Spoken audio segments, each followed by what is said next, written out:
Okay, so this is my review of the Lanzarote 70.3, which I did nearly 2 weeks ago now. If you followed any of my journey for the 100 Days to Ironman, which I did back in May, you know that I did a review, kind of summary of how I found that journey around about a week after. But I've left it 2 weeks after for the 70.3 because of one of two reasons. Firstly, I wasn't particularly well after the event, and secondly, there was a lot of feedback, personal feedback to take on myself, a lot of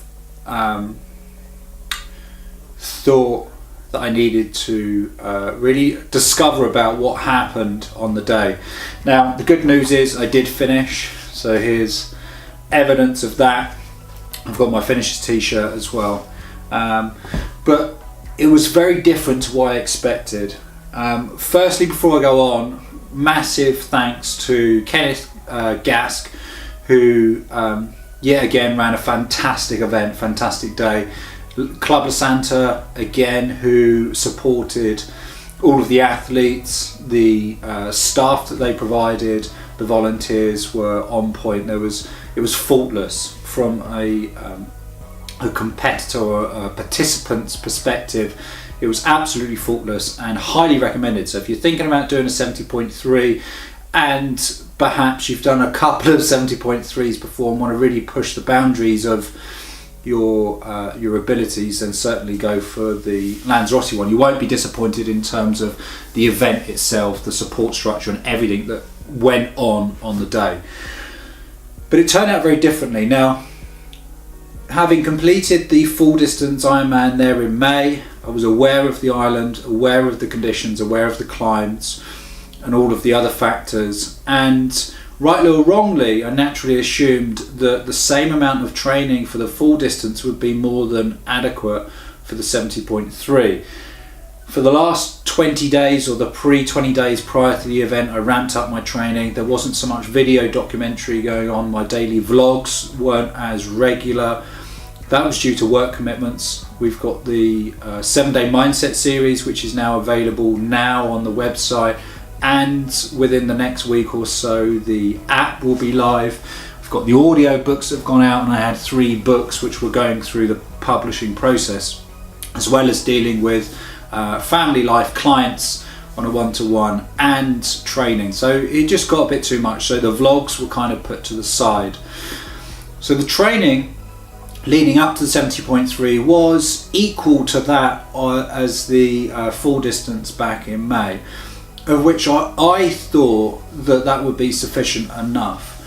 But through either lack of lack of education, lack of understanding, lack of communication with those around me that have a great understanding of the island and that 70.3 route, it was, I would probably say, twice if not 3 times harder than I found the full distance. Now, I had put on a little bit of weight. It was muscle. I went from 74 kilos up to 85 kilos post Ironman, but that was due to my training regaining muscle mass that I'd lost in the run-up. But I was probably around about 80-ish kilos, so there was a difference there in the weight, and I understand that has a difference. However, I found the swim was in the lagoon at Club La Santa as opposed to the sea at Porto del Carmen.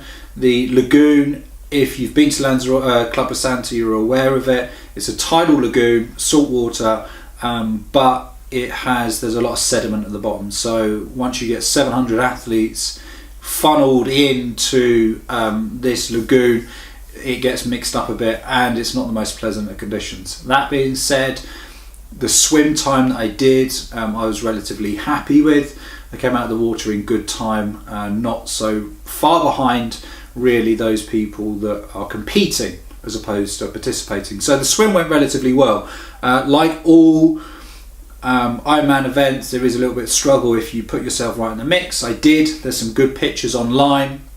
Head over to the blog, there's one of me standing smack bang in the middle at the front of the start line of which I go off, and I'm sure that gave me some good quality clean water. So the swim went without any issue, and I was happy with the swim. The bike, anyone that's been to Lanzarote is aware of the conditions there. If you're not climbing, you're heading into wind, and if you're not heading into wind, you're getting pelted by sand or burnt by the heat. So it combines all of the elements and really does push the boundaries of your cycling ability. But you have to, on the 70.3, rather than going up Tabiesco, which is the highest point in Lanzarote, and going down the switchbacks at the other side, you go up in reverse.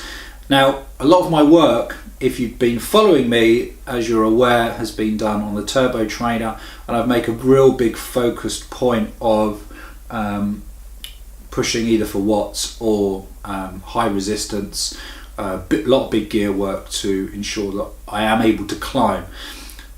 The climb, I had the approach of just enjoying the scenery. There were no pressures for me to perform on the bike. It was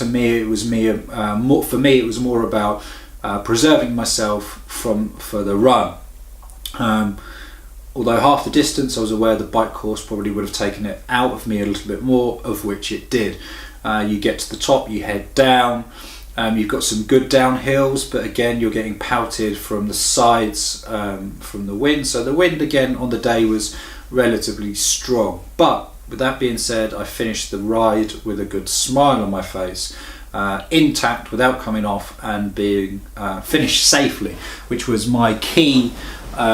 Was one of my key points, to finish the bike safely with a smile on my face, of which I did. So I went into T2. Transitions for me are just about taking stock of where you are.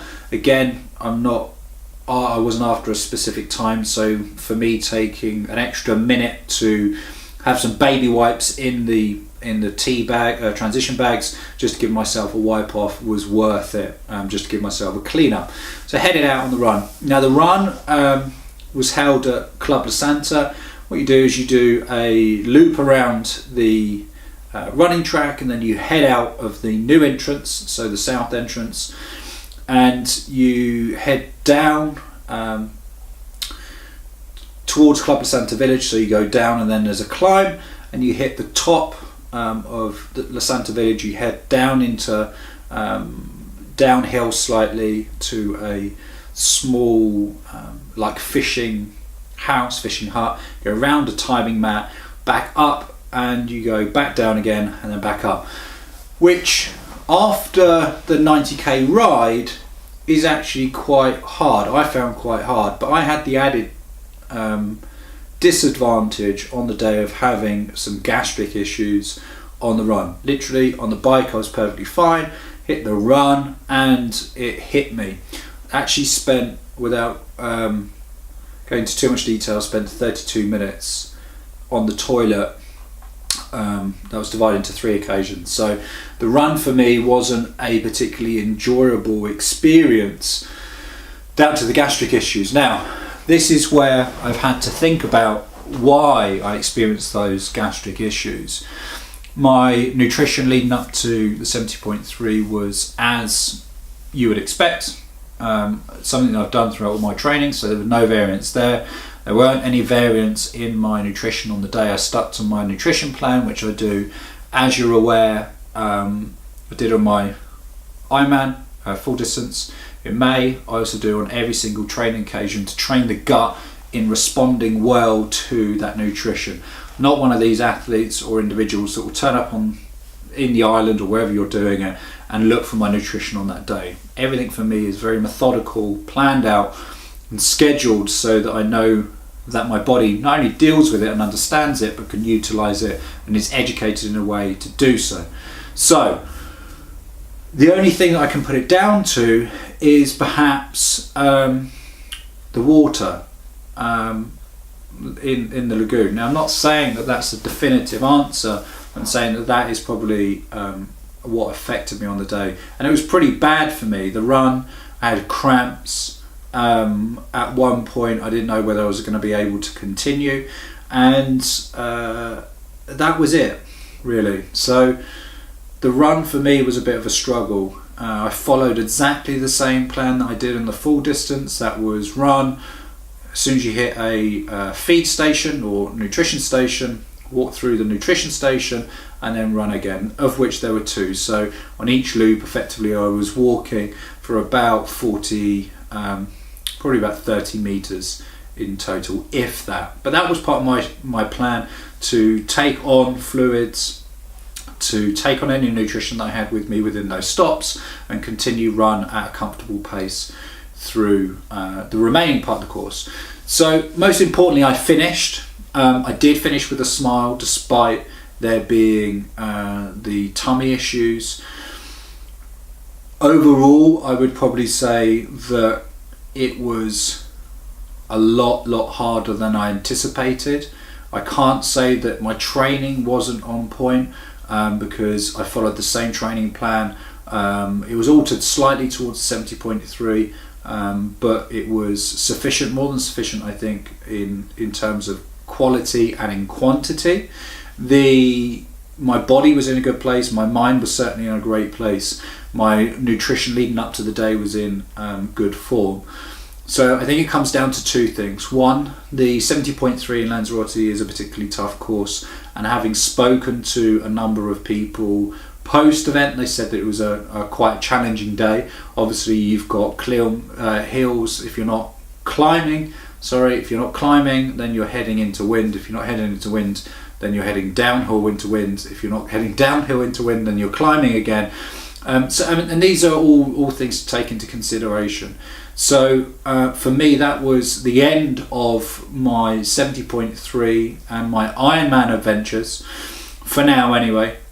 Next year I move on to something else. So in this year, 2016, I set out to video diary and vlog my journey to the Lanzarote Ironman, both of them. So that was a full distance in May, and the 70.3 that's just passed in September, and I've successfully finished both. So I guess what I'm saying is the 70.3 was a real wake-up call for me. The full distance in May was a unbelievably enjoyable experience. The course was tough. I'm not saying it was easy, but the 70.3 offered a completely different dynamic to the distance. Now bear in mind that I've only ever done 2 triathlons. Both have been Ironman, both have been in climates that I'm not training in. So overall, I'm happy with my performance. I'm just saying that for me, my experience and my journey, the 70.3 was a lot harder than perhaps I'd anticipated, through no fault of anybody else's apart from my own learning and knowledge and understanding. So a lot of people ask whether I would go back and do anything different. My answer is no. Could I have done more training? Possibly, but time restraints, time commitments, I think was a little bit more realistic to what most people have. My 100 days to Ironman, I took a period of time off from work, so it gave me the ability to not only train a little bit more, probably an extra 10 hours per week, which is quite a significant amount, but I had to go through a learning phase during that time as well, of learning how to swim, learning how to ride, buying equipment, so on and therefore. So building that fitness threshold, whereas leading into the 70.3, I already had a fitness threshold which was better or significantly greater than a lot of people entering into the sport because of what the training that I'd done previously. So I guess over the last 300 days, or certainly over the last 10 months, I have done I've been training for 200 days pretty much out of 300, which I think is a significant amount for anyone, entering into a new discipline. So that's the end of the story. This book is going to be shelved. I've got another 100-day journey heading into 2017, which I'm excited about. For now, it's a little bit of rest, give my body time to recover. I'm still going to be still exercising, so it's not there's not going to be a line drawn under any fitness. My fitness is going to change slightly from the endurance aspect over the last 200 days, certainly, or 300 days, certainly moving forward over the next 3 months, kind of 90 days, 100 days ish, moving past the new year, is going to be about changing some of the aspects and getting some of that core strength and strength back into self. So I really just wanted to throw this video up to summarize the 70.3. The swim was good, the event itself was faultless, the Lanzarote residents, as before, were incredibly welcoming. There weren't any issues that I saw of. The police of Lanzarote were, again, the friendliest police force I think I've ever met, or international police force I've ever met. Incredibly friendly, nailed it on the day. Sadly, there were a couple of incidents on the day with cyclists coming off, but I think that's probably the case with all events. The bike course, incredibly difficult. I think that was experienced by a lot of people who had history and knowledge of 70.3s in the past. For me, I found it an enjoyable experience, but there it was incredibly tough. And then the run for me, unfortunately, didn't go to plan, but that was based on a gastric issue as opposed to a mental or physical issue leading into it. So in summary, would I do it again? Absolutely. Would I recommend the Lanzarote Ironman 70.3? Absolutely, without a question of doubt. Would I have done anything differently? No.